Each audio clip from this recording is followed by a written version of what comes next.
በጣም ምኞት ነበረን በመከከር ብዙ ነገሮች እንዲፈቱ በጣም ተስፋ ነበረን። ግን አንድ ጊዜ ከአሜሪካ አንድ ጊዜ ከክልል አንድ ጊዜ ምናምን ሲሉ በዲፋይንድ በሆነ አጀንዳ እንዳልተመሰረቱ ሁሉ አጀንዳ ፍለጋ ብዙ ሲባዝኑ እንደቆዩ ነው ያየነው። በዛ ሂደት ደግሞ ምን ማለት ነው? አዎ እንግዲህ በእኛ እምነት ሀገሪቱ ውስጥ ችግር አለ።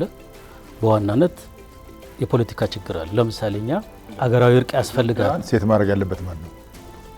አጀንዳው አለ ኦልሬዲ ብለን ነው የምናስበው። ማን ነው አጀንዳ? የኔ አጀንዳ ይሄ ነው ብሎ መወሰን ያለበት ህዝቡ አይደለም እንዴ?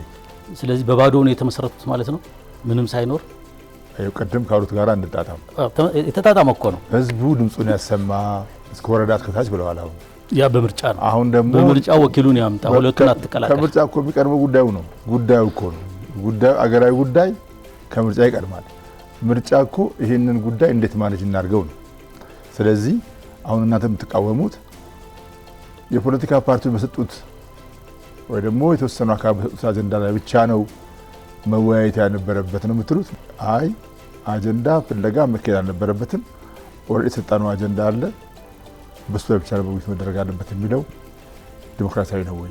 አዎ ምንድነው እንግዲህ መጀመሪያ ሲቋቋሙ በዋናነት እንግዲህ ሌሎች ዝርዝር አጀንዳዎች መቼም አንድ በሽታ ሲኖር ተከታይ በሽታዎች ይኖሩታል እርግጥ ነው። ዋና ችግር ግን የፖለቲካ ችግር አለ። እንግዲህ አትሊስት እኛ ስንጠይቅ የነበረው በባለፉት አመታት ቢያንስ የቅርቡ እኔ የማውቀውን እንኳን ላለፉት 20 አመታት ስንጠይቅ የነበረው የፖለቲካ ስርዓታችን ጤነኛ አይደለም። ከመጣነው የ50 አመት ከዚያም በላይ 100 አመት ትሬንድ መውጣት የምንችለው እነዚህን የተለያዩ የሚመስሉ መፍትሄ ስናበጅ ነው ብሎ ያስባል። ለዛ ነው የነጻነትና የእኩልነት ጥያቄ የ50 አመት ታሪክ ኢትዮጵያ ውስጥ ከዚያም በላይ ይህ ጥያቄ የማነሳው ለመሰረት ዶክተር ለሰው ብቻ አይደለም ብሎ ነው የማነሳው። የኢትዮጵያን ፖለቲካ ክላሲፋይ ሲደረግ ብዙ ነገሮች ከ50 አመት ወዲህ የመጡ ነው የሚመስሉት። ብዙ ነገሮች ከ50 አመት ወዲህ ተስተካክሏል ተብሎ የሚያስቡ ሰዎችም አሉ።